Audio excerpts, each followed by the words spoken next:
from 2 households and attempting to squeeze it all into a charming but small 1,000 square foot cottage. And did I mention the stuff that belongs to Buddy, the 85-pound black lab that lives with us?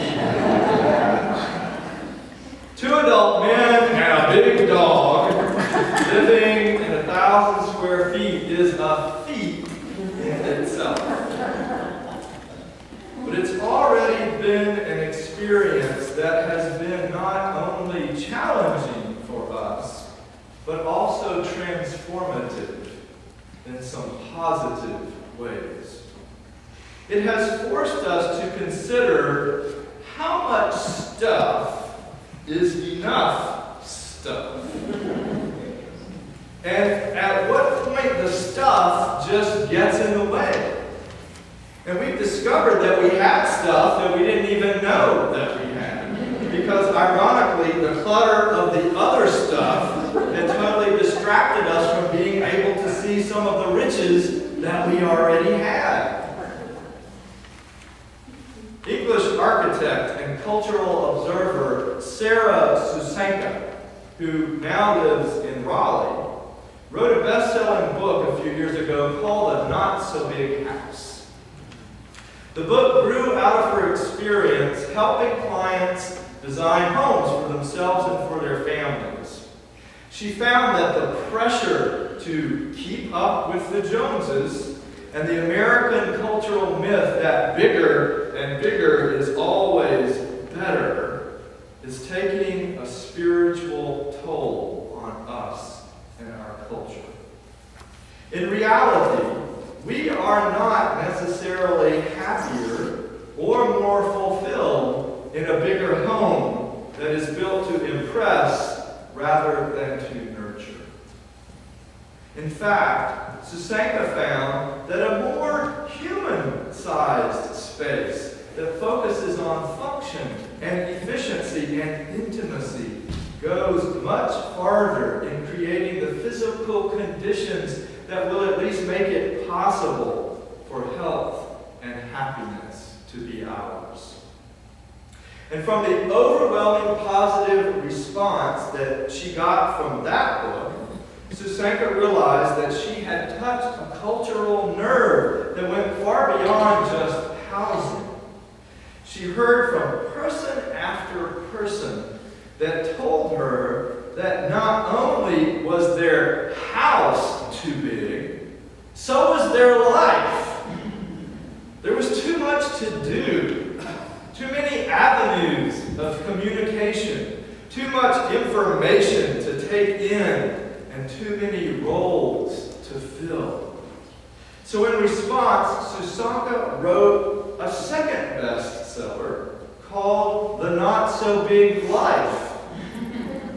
In the very first chapter, this is what she wrote. We need to remodel the way we are living, but not in ways that give us more of the same kinds of space that we already have. That would simply create an even bigger life. What we need is a remodeling that allows us to experience what's already here. To experience what's already here, but to experience it differently, so that it delights us rather than drives us crazy. To put it a different way, I might ask, when will we finally say, enough already? So that we might discover that what we have is already enough. I wonder if that's not what the story in today's gospel reading of the little boy with 5 loaves and 2 fish is really all about. We often hear it as a miracle story about Jesus' ability to make more stuff out of a little stuff. But looked at from another perspective, might it be a miracle story about Jesus calling us to the awareness that we have enough stuff? stuff already.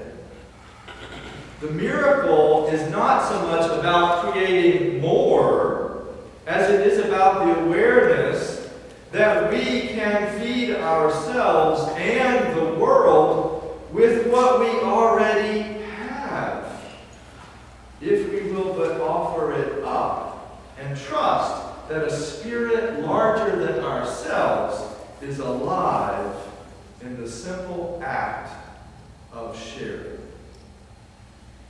And what's true about physical, material stuff is also true, I think, about spiritual stuff as well.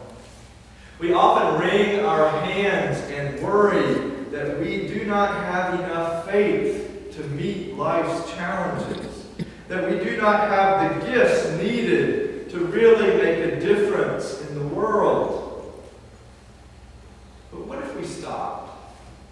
What if we just stopped worrying about what we do not have and instead focused on what faith, what gifts we already do have, and turned it over to Jesus?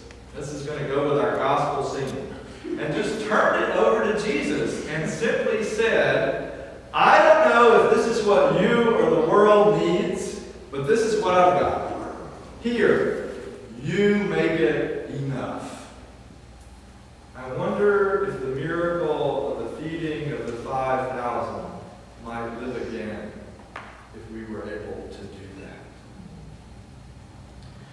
The often repeated words of Marianne Williamson come to mind from her book, A Return to Love. Our deepest fear, she said, is not that we are inadequate. Our deepest fear is that we are powerful beyond measure. It is our light, not our darkness, that most frightens us. We ask ourselves, who am I to be brilliant, gorgeous, talented, fabulous? Actually, who are you not to be? You are a child of God. Your playing small doesn't save the world. There's nothing enlightened about shrinking so that other people won't feel insecure around you.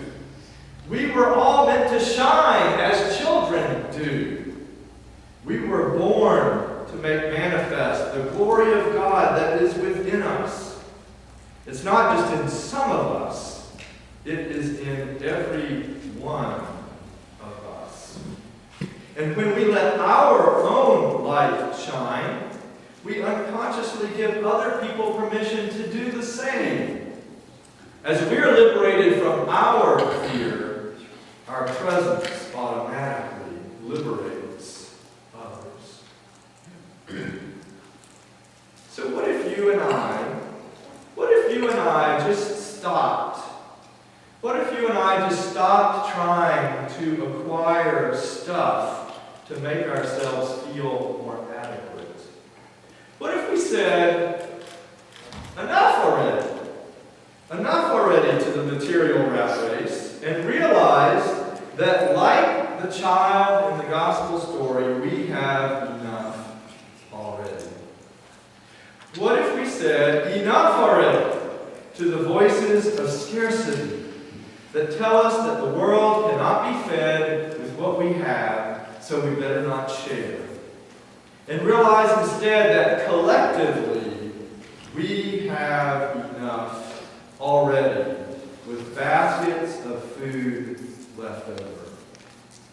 What if we said enough already to the self-defeating idea that we ourselves are not enough, and realized instead that we are God's beautiful creations, with enough faith and enough gifts already living within us to change the world?